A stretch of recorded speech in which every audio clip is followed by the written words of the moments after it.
I kind of grew up with 80s music. In fact, I got to tell you, most of the music I listened to, if not almost all of it, was from Great Britain. Everything from Def Leffard to, of course, Depeche Mode and U2 and all the groups that just come from this great region. You just seem to pump out incredible music and the Clash and David Bowie. Anyways, I could go going and going. But here's a funny little story about Def Leffard.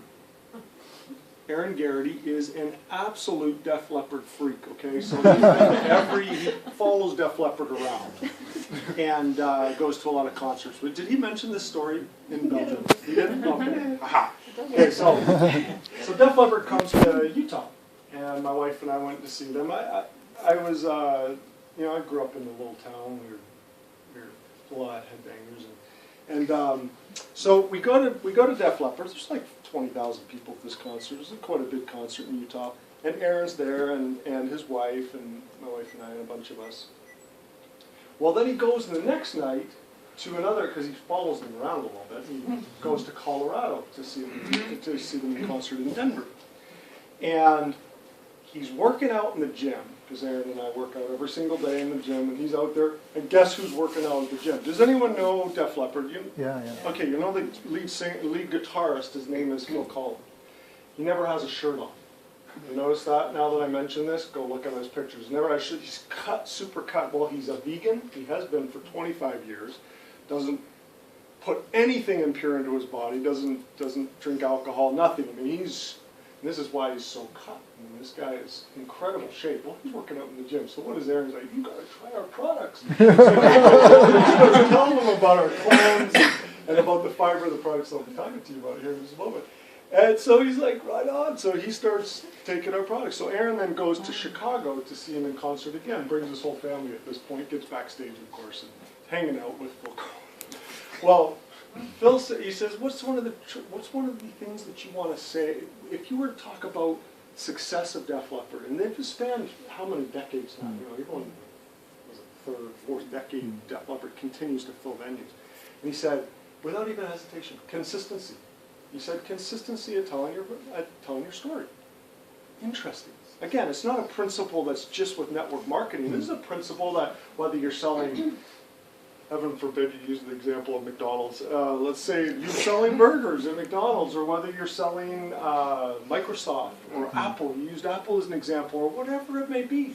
Warren Buffett, I'll tell you right now, Warren Buffett, in all the many companies that he's part of ownership, consistency at telling your message. Again, it's a business principle. So how do we tell our message? Sean mentioned it very well. We tell our story, really, is what it is.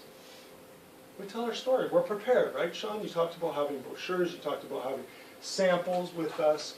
You talked about having your story ready, which made you great in the first place. That's telling our story. How did you, when you started telling the Xango story, you told the story. That's what it really is. When you started telling the story, you told the story. And people listened.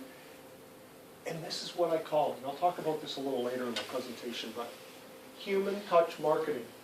Now we talk about network marketing, and it's true. This is networking, people networking together. But I like to refer to it as human touch marketing. Why? Because it's human beings caring about other human beings, and that's why you're here. Because someone cared enough about you to invite you, and they were consistently telling their story, possibly, or someone, maybe they were sharing their mom's story or something. But you're here because someone cared enough about you to talk to you about this. So, and Aaron says it was the greatest story ever told in network marketing. It's a powerful story. I don't know if anyone's ever accomplished what Xango's accomplished in its first 10 years. 103 million dollar club owners. 28, I think it is, or 29 multi-million-dollar club owners. People made more than $2 million. To put this into perspective, I met a guy on a plane recently, just that particular statistic alone. I met a guy on a plane recently, and he's with a company that's been in business in the United States for over 20 years. Respectable company. They haven't expanded anywhere in the world. Nowhere. And I was looking through their magazine, and they didn't have $1 million club owner after 20 years. Now, it's still a very respectable company. They have great products, changing lives, no doubt. But just that statistic alone is crazy. Our comp plans, I said to my brother Gord the other day, I think we cracked the code. When you talked about the different levels, it's actually what I like to refer to as a first world compensation plan. It actually has, for example here, my son gave it to me. He's 11 years old. At the time that he gave it to me, he was 9 years old.